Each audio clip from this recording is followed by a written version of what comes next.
Welcome to Richard Mwenja Exclusive. As I always say, the only show that gives you the entire national supply of wisdom on matters political and governance analysis. I am Richard Mwenja, so privileged to have your company with us. Today, to help me bring the day's conversation home is none other than this firebrand, Cherangani's biggest export, former Minister Kipruto Arap Kirwa. How are you doing today, sir? I'm doing well, I thank God. You are well? We've woken up to another good day, although Nairobi is still a bit cold, compared to the rest of the country. Perhaps why Gen Zs are saying for people your age and above, they should be in the village, retire in there, leave this nation to us.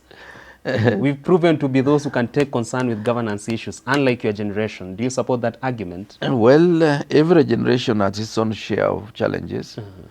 We were challenged to bring multipartyism to Kenya, and we did it very well. You delivered. We delivered. Even 2010 constitution, we also delivered. Now, why I'm happy with them is that they are telling us this constitution that you delivered, implement it. That's the way I look at it. They are not actually asking us to run away. They are saying, can you make sure that these people in government today deliver according to the constitution? Yeah. I am an economist, and I want to understand, why is the government of the day, and particularly senior citizens like you who have served in previous government or even in the current government, quick to tell us, when I ask about, when you want to implement tax raises, you talk about the need for us to be the Singapore of Africa. But when Gen Zs, we are talking about accountability issues, you refer to us as people who want to make Kenya the Sudan, of today, like Sudan. Why is this the conversation that is coming from the government of the day? Well, partly it is escapism. They are trying to escape reality and give us two extreme comparatives, which, in my opinion, yes, we would aspire to be Singapore in Africa. But for us to get there, it must be tightening our belt, both in government and those of us who are citizens of Africa or citizens of Kenya. So it should be something that we need to collectively have a common vision that this is where we are going.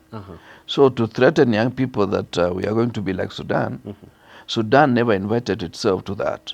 They went through the same steps we are going through, and they found themselves in that particular quagmire.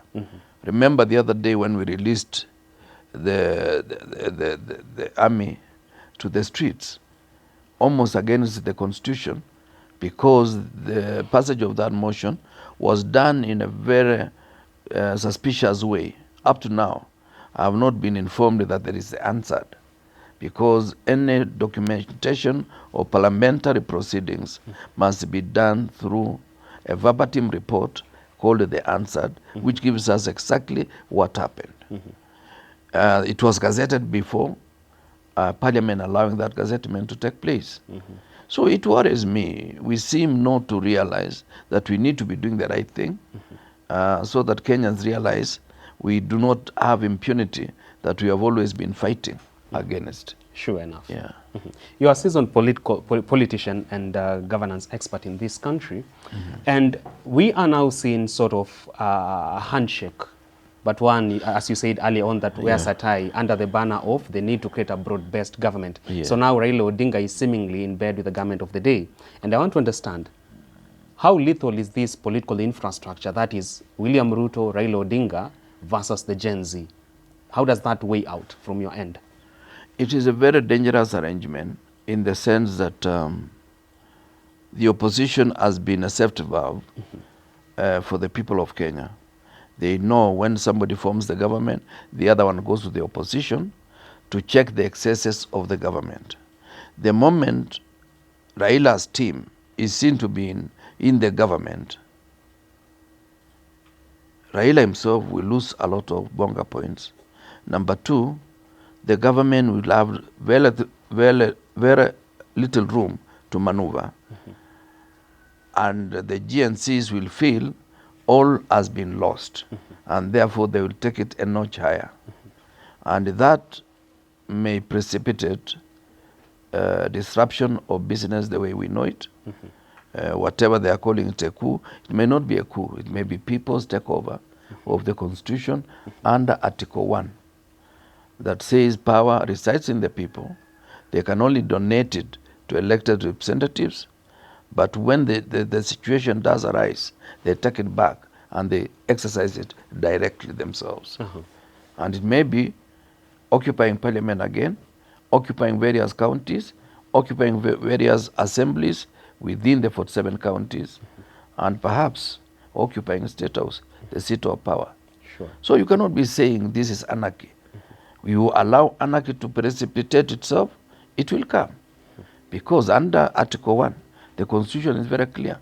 When you make the large majority of Kenyans feel disaffected by the way you treat them, they will resort to the Article 1 of the Constitution. Sure enough. That's a scenario that I wish it doesn't take place. Yeah. And now that we are seeing Raila Odinga seemingly playing to the tune of President William Ruto, much to the anger of the Gen Z, this is just sort of but an element that is feeling rage within them. Are we likely to see a scenario in the near future whereby, regardless of the political dynasty of the day, William Ruto, Uhuru Kenyatta's family, or Raila Odinga's family, that the Gen Z will stand against the old guards and send them home in one sweep? That's my worry, and my worry is the disruption of order. You see, when order is disrupted, you cannot have enough askaris to deal with the entire population of Kenya. At least you postpone problems that Kenyans are feeling by giving them hope. In fact, the government, its major product is to give people hope. And as you give hope, you deal with certain problems that are within your reach. And whenever you realize that the problems are beyond your reach, that's why the president, from year to year, he makes a nation address to the nation to say, this is what we've done, this is what we've not done, and we've not done because of 1, 2, 3. And that's what I expect from him. Anything short of that, it is he who will be inviting revolution in Kenya. Sure enough. That's my worry. Yeah. A while ago, down memory lane, we saw Jaramogi Oginga Odinga, the late vice president, cede ground to Kenyatta. And that's what made Kenyatta one the president of this republic. Years later on, we saw his son Raila Odinga cede ground for Mwai Kibaki in 2007, and they went into a memorandum of understanding, which also Kibaki sort of betrayed Raila Odinga. And initially, we saw Kenyatta betray Jaramogi Oginga Odinga. Now that we are seeing sort of a new play in between Raila Odinga and William Ruto, is Raila likely to succumb to the same fate of betrayal for the Luo nation, or just betrayal for people who've been the face of the struggle all along? Well, it will be beyond the Luo nation, because Raila represents a huge constituency in Kenya, perhaps equal to that of the president. And therefore, those people have faith in him. And that's why you realize it was the social media was awash with recommendations from young and old people that please don't move into some kind of coalition with the government of the day. So that betrayal has been very, very, very common. The only thing that I would want to clarify is the memorandum of understanding which we signed between LDP and NAK as a way of forming NARCK. That MOU I was part of. I was to get the position of Deputy Prime Minister. Oh, so really? Yes, I Saitoti, in Gilwa and I, we were to be lined up for first Deputy Prime Minister was Saitoti, second Deputy Prime Minister was Jared Ngilu, and the third Deputy Prime Minister was to be myself. Yours truly. Yours truly. Now, a number of things happened. Immediately after elections, there was formation of the cabinet. And Raila felt the first time betrayed because people like Ochilo Ayako were not on his list of ministers. People like Raphael Tuju was not on his list of ministers. Instead, it was going to be Dr. Adwa Witi, I think from the southern part. And perhaps one was to be either Omino, Ntimama, or somebody else. So when the list came out, it was slightly different. Raila himself was given public works. I was given Minister of Agriculture, which I had requested. And many other people, even Saitoti had requested Minister of Finance, but he was given Minister of Education. So, you know, when you are campaigning, there are many things that you promise each other. But when the reality that now the government is here, some things change. I remember President Kibaki called us to his house in Mudaiga when he was already on a wheelchair, of course, you remember. And he told us, those in the summit, that we give him names of individuals that we consider to be ministerial material. And apart from that, we indicate which ministries we wanted to be in. So, and he said, I'm consulting with you. There are also other people I'm consulting. And we feel we need to form this cabinet sooner or later. So we left Mudaiga, we came all the way to Nairobi Club. Wamalwa did not come straight to Nairobi Club, but he gave us his recommendation on who he wanted to be minister. He gave us the late Dr. Kulundu, and I think another person. He never gave us Dr. Mukisa Kitui. He was not in his list. Of course, for me, I was guaranteed, because those of us in the summit, we were guaranteed ministerial position. So I gave the name of Stephen Tarus and Lina Chebi Kilimo. The firebrand Lina Chebi? Yes, that lady. She was made a minister in the office of the president. Then, and many other things happened. Now, that created some bit of tension. Then the president got a bit ill, and the State House was no go zone. And those who are going to meet the president were people who are trusted. They would not leak the information out. I remember I was called several times under the guise that I was going to brief him to prepare himself to heal. And you could brief him, he falls asleep, he gets back, and at the right time they tell you now to move, when they feel you have sufficiently given him the necessary speech therapy that he needed, or listening therapy that he needed. So other ministers were not allowed because they feared they might leak information. That created a bit of tension. Then, unfortunately, in August, we lost the vice president. That's the late Wamalwa Kijana. Kibaki trusted Wamalwa so much. And had he lived the entire 5 years, Kibaki would have easily surrendered, left the scene to him. So you can see already there is a question mark. Already we did not have a chance to have the constitution ready for the office of deputy prime minister, all number 1, 2, 3. Kalonzo, Stephen Kalonzo Musyoka was to be the other vice president, because he was from LDP and Wamalwa was from NAK. So that did not take place because the constitution had not been amended.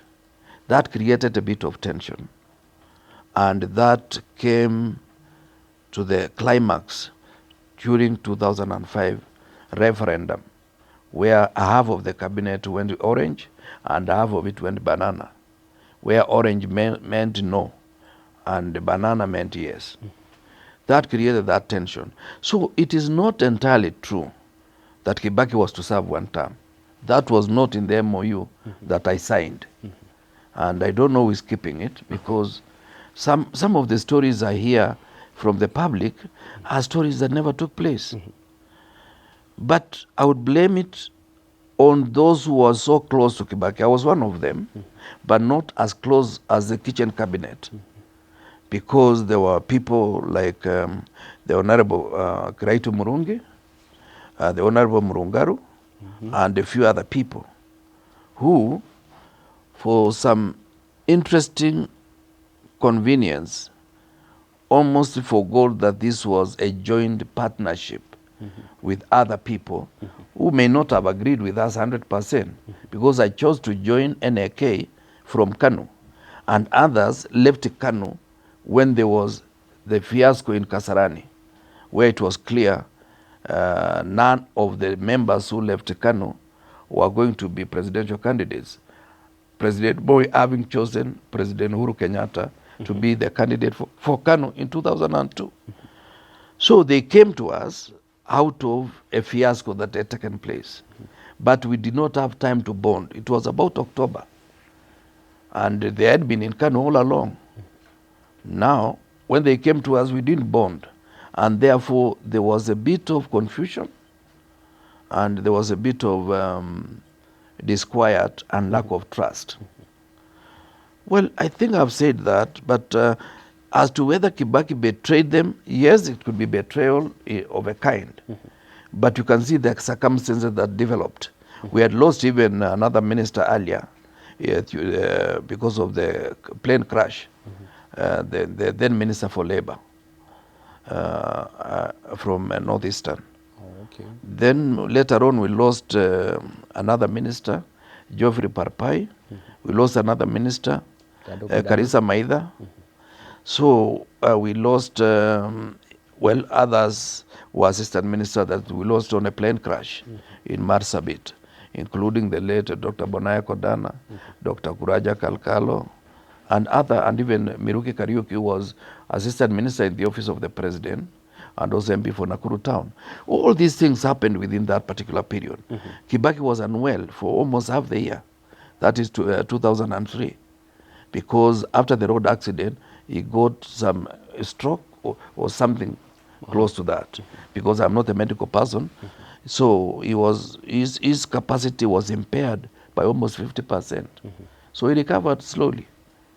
And by the end, we had the best of him. But I feel the Kibaki that we used for those 10 years is 70% of the Kibaki that I knew.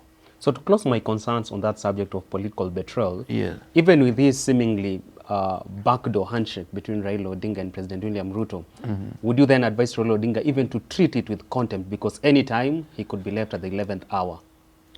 Yeah, there are two people I need to advise. One is Raila Odinga, that when you get into an arrangement like this, you must have another card under the table. So that when the other one brings what you call it what? The final card. Joker. You're also able to pull something which is above that. So you should do it knowing that is what is likely to happen. Do it knowing that you will lose a very huge constituency because of frustration that the person we have relied upon has now abandoned us. Remember, even those people who are bitter with the current regime are the strong supporters who voted for the president. In fact, most of them are supporters of the president who feel betrayed because they believed in the hope that the president had built. So your supporters, when they run away from you, they say it takes 5 times an effort to win them back. It is never a walkover? It is never a walkover. There are supporters who support you because of the vision you share with them. When you are seen to be deviating from that vision, they run away from you and they find alternative grounds for comfort. So they shift the organic following to someone else? To someone else, or even they get frustrated and they don't care what happens next. And that's what I fear. It is really common in history. You don't need to read a lot of history. You just need to read a few leaders, biographies of a few leaders, and you will get that information that the person closest to you, when he's not with you, he goes extreme. And that is my fear. The second person I would want to advise is the Deputy President, Rigathi Gachagua. Sure. I can see there is a rapprochement between him and the president, which is useful, and I like it. I can see he's been now given some kind of helicopters, State resources. To go to the functions. And my suspicion is simple. The president realizes he cannot afford to stem the GNC and their altercations between him, and his deputy. But when the country settles, what will be the role of Gachagua? That I want to advise him. He's my younger brother. He's been in politics half the time I was, because I think now he's been in politics for the last 7 years, because he came in as an MP, one term, deputy president, but his climb is faster than mine. It took me 15 years to be a minister. It took him 5 years to be a deputy president. Grace of God. Yeah, grace of God. So he should not betray the people who now believe in him. He has gotten a constituency that is unique, but that constituency will run away. That you mean it was a chopper that they wanted? He wanted? He wanted just to get close to the president?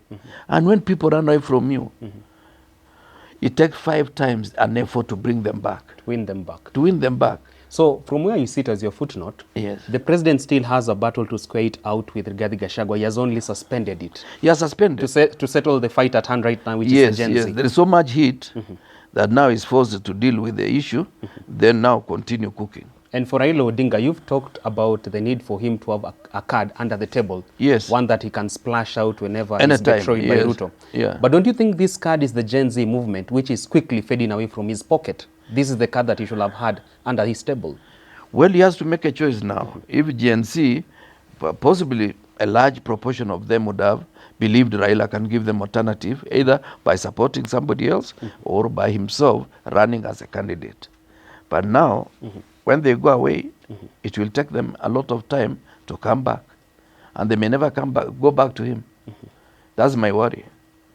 That is my worry, because this country has been polarized. You realize all the elections, whether it's 2013, whether it is 2018 or 2022, the margin has been so limited.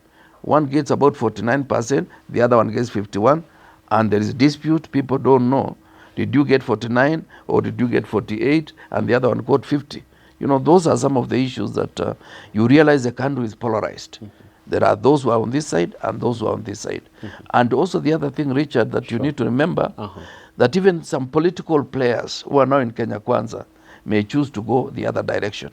And some political players now in Azimio may choose to move to the Kenya Kwanza place. So this country is very fluid. Half of the people want to be in government, and the other half wants to be in government. And when they don't get to government, they want to get to government through the back door. That's my worry. Which you are speaking against. I'm speaking against that. Epitome of bad manners politically? Yeah, it's the height of bad manners and political hypocrisy. There you have it, the height of bad manners and political hypocrisy. The closing remark by former Minister Kipruto Arap Kiro. We've been delving into a raft of issues in the world of politics and governance. Issues that we hope, once they are fully addressed, it will take Kenya a notch higher in terms of governance and leadership. Time now for Heroes Corner with Kipruto Arap Kiro, a brand new segment that is here to sort of give gratitude to those who've been here in this country or this continent and have made huge milestones that should inspire the current generation and the one right after.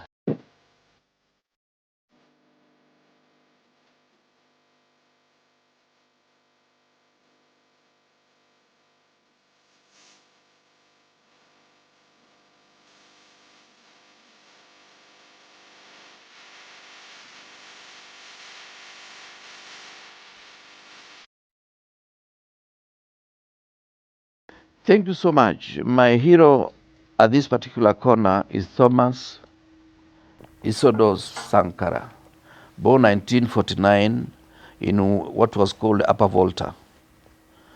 He went to school, joined the military. He was trained both at home and in Madagascar. His colleague, who was a very close friend, was Blaise Compaore, who trained with him. They came back. They used to visit their parents whenever it was convenient for them. And later on, he took over the country and was able to do a spectacular job for 3 years. That country changed its name to Upper Volta, from Upper Volta to Burkina Faso, meaning the country of honest people. And the people of that country are called the Burkinabe. Unfortunately, as it's always the case, he was betrayed by his closest friend and vice president, Blaise Compaore. And while he was holding a meeting in what they call the palace, he realized there was commotion from outside. He told those who were with him at that particular time, they have come for me. He went out, lifted his hands, they shot him dead, and subsequently was buried in a funny graveyard that remained out of bounds for anybody for the entire period of 27 years that Blaise Compaore was the president of that country, Burkina Faso. Blaise Compaoré ruled Burkina Faso for 27 years, and he was removed by occupation of parliament and part of parliament being burned down by students and other youth of that country. Blaise Compaoré ran out of the country and today is under scrutiny for purposes of ensuring that he tells us exactly what happened to Thomas Sankara and some of his colleagues, including some of the ministers that he was with that fateful night that he was killed. Thomas Sankara is somebody who changed the fortunes of that country. He reduced the taking of loans and was able to mobilize resources that was, which resources they were able to achieve a lot of milestones. He himself used to drive himself in a simple car. And after the demise of Thomas Sankara, some journalists went to his home and they realized that the only thing that was left was one car and a few and a few what do you call it, and the cycle, bicycle. Yeah, bicycle. It was left to a few bicycles that he used to use for exercise. His parents remained poor until they passed on. His family, still modest family, is somebody who never met wealth while he was the president. He believed in the greater cause of the Burkina Faso and the Burkinabe, the people of that country. That is my hero. Well, there you have it. Thomas Sankara, the man, the legend, the myth. He's been our hero for today's segment. Our hero's corner with Kipchumba Arap Kirwa. We really hope that these our current crop of leaders and youths learn and adapt to match that which Thomas Sankara believed in. Kipchumba Arap Kirwa, thank you so much for gracing this particular edition. Yes. It's also my pleasure. And in fact, I want to say the young man now leading the country, Ibrahim Traore, is likely to take on the footsteps of Thomas Sankara. If he's able to maintain the cause, that country will be greater. Yeah. So from Thomas Sankara's story, what's your clarion call to the government of the day? Austerity measures does not affect the people alone. You yourself, you need to cut your costs. And that is the most important thing for us as a country. Reduce pilferage, theft, and wastage of resources. Cut your cloth according to your size. Until we meet next time on Richard Mwenje Exclusive, do enjoy the rest of your viewing.